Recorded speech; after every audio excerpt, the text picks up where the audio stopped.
Good job with those ending sounds. H-E-R, other. All right, let's go ahead and write it on our board. This structured literacy approach works for all kids. We're going to use this, and I'm going to say the word stamp. Okay, say that. Stamp. Let's stretch that out. Stamp. Let's tap that out. Stamp. Stamp. The approach is very explicit. It has a scope and sequence, cumulative, so that students are learning the procedures in kindergarten that they will also use in other grades. The difference is the content would be grade level according to their grade, and that we are trying to avoid gaps. With that scope and sequence, we know what kindergarten is expected to teach students. Then when they go to first grade, what they are expected. When you have less gaps, then there's a greater chance of student achievement. Food. How many words are in our sentence? 5. All right. And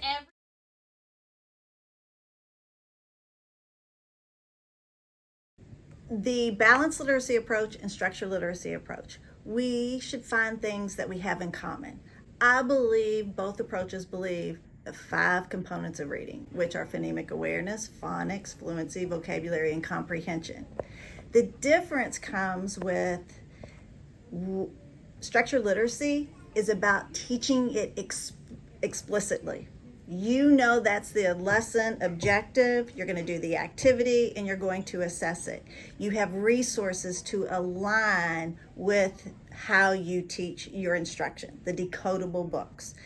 If you go to balanced literacy, their approach is going to be not explicit, but they're going to still teach the 5 components. I believe Balanced Literacy with Jan Plan has 3 minutes of phonics in it.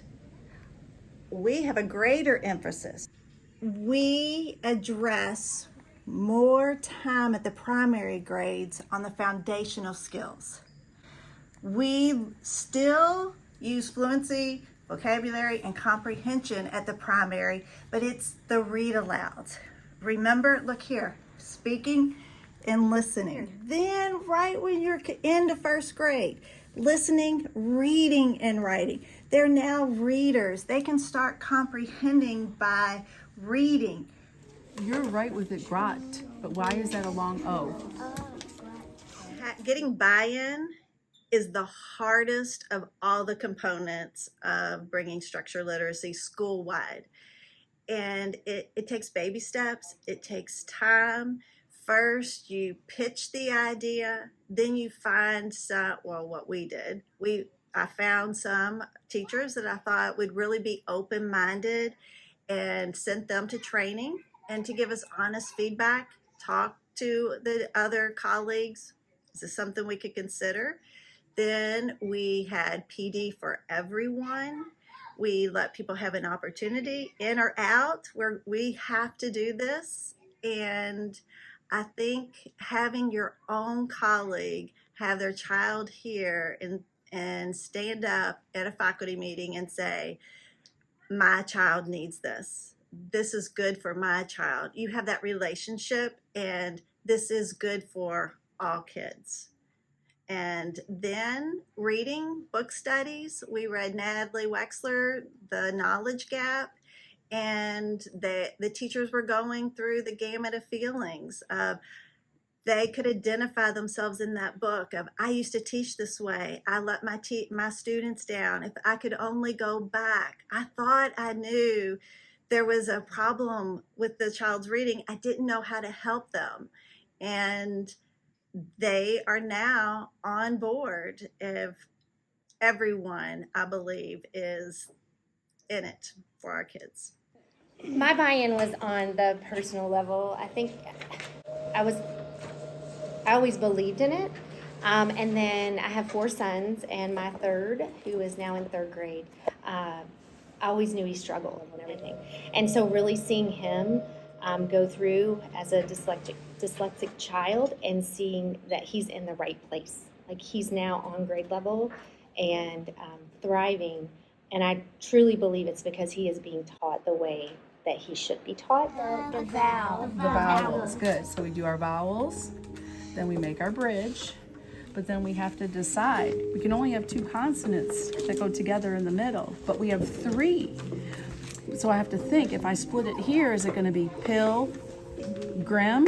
Or if I split it here, it's going to be pilgrim. It's pilgrim. I think the rewards for the teachers, they see their hard work is paying off. All of their trainings and planning together at PLCs, they are seeing kids really are responding well to this type of approach. And I believe that the kids, they're proud that they can read. It's true research-based of how the brain works. So why would we not do it? And seeing the kids make the gains from, I'm a kindergarten teacher, I've been in 4th, I've been in 2nd, I've seen all the way the foundation skills in kindergarten and how that makes a difference to the upper grade levels. Now, where do you hear the SP in the word? You're just going to tell me beginning, middle, or end. Listen for, so SP, what does SP say? Amazing. Space. Beginning. Listen carefully.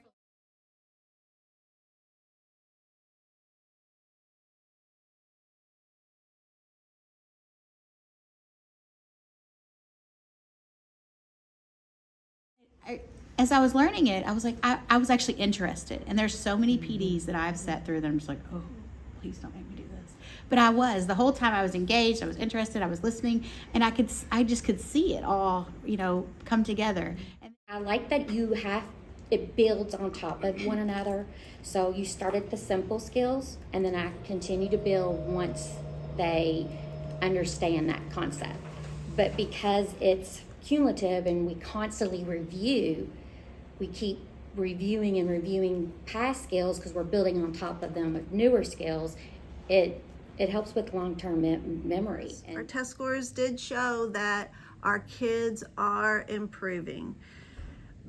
I don't want my kids just to be a test score, and I don't think anybody wants that, but it is an important piece of information. It doesn't tell the whole story.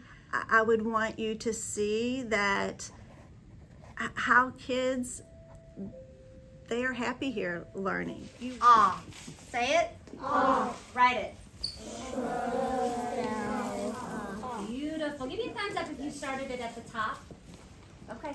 Good job, friends. The kids that have been here for the whole program, they are either above grade level or they're very near. I don't have anybody who is like really struggling or behind. So I feel like the system works because from grade to grade, they are getting what they need by the time.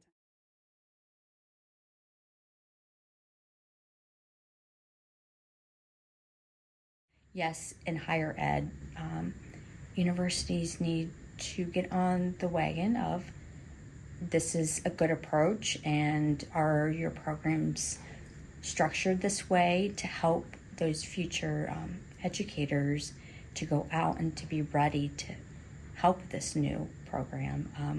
But we also have the impact that we have the teachers in the buildings right now, and we need to figure out a way to make that change, which is challenging because who likes change?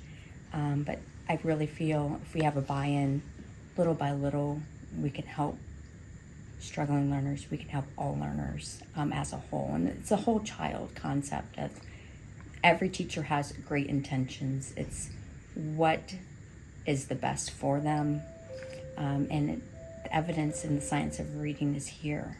And this school, it was so fascinating to see it all in action.